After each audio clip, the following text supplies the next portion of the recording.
你是否也陷入了这样的漩涡？努力似乎永远追不上账单，焦虑在深夜反复叩问：为什么别人都在前进，只有我停滞不前？收入低谷期最可怕的不是钱包空了，而是心气散了。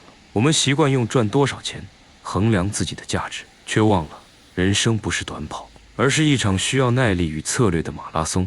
那些暂时赚不到钱的日子，恰恰是命运给你的空白试卷。你选择自我怀疑，还是借此重构人生的答案？在这段文字中，我们将从认知重建、行动法则、心态疗愈3个维度出发，为你拆解9个关键策略。如何停止自我攻击，把焦虑转化为行动清单？怎样用低成本生活减轻压力，同时发现新机会？为什么说低谷期才是看清自己核心价值的契机？当试错成本变高时，如何用最小代价探索可能性？这不是一碗明天就会好的鸡汤，而是一套经过验证的低谷期生存指南。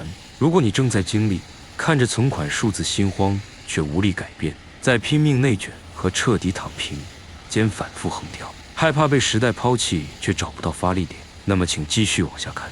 这9条策略会像灯塔一样带你穿越迷雾，把停滞期变成人生最珍贵的增值期。接下来我们将从停止内耗、重构价值认知、制定有效行动开始，一步步教你如何在不赚钱的日子里养出更强大的自己。1、接受现实，停止自我攻击。承认困境，不赚钱可能是环境、行业变化或阶段性调整的结果，不代表你失败或无能。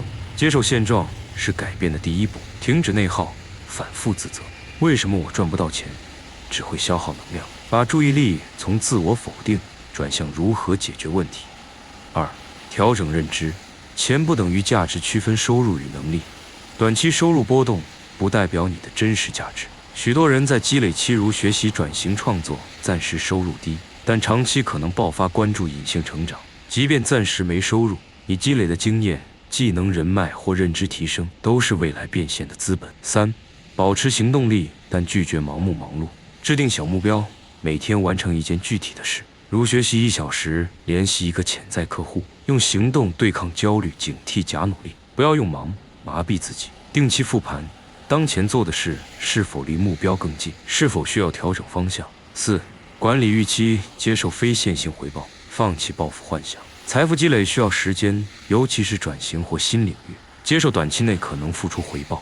用长线思维看问题，把当下看作播种期而非收割季。许多成功者都经历过漫长的蛰伏，如 J.K. 罗琳被拒12次才出版《哈利波特》。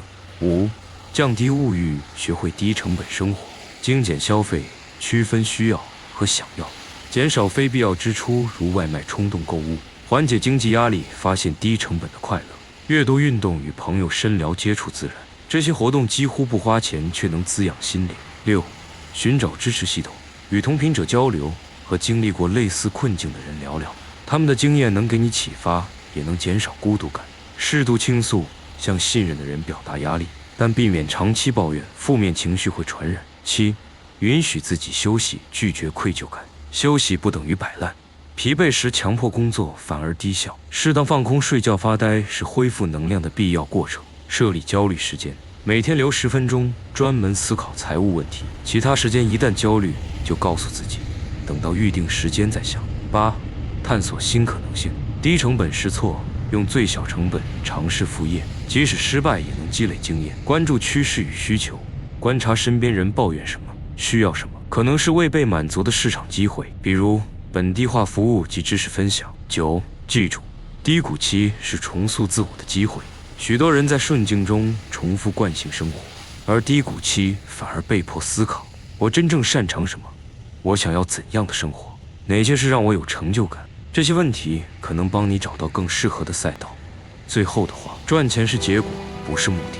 与其焦虑为什么还不赚钱，不如把此刻看作自我升级的契机。如果你在蓄力，请相信时间的力量；如果你在试错，请珍惜失败的馈赠；如果你在迷茫，不妨先做好手边能控制的小事。低谷期的意义是让你在未来站稳时更清醒、更坚韧。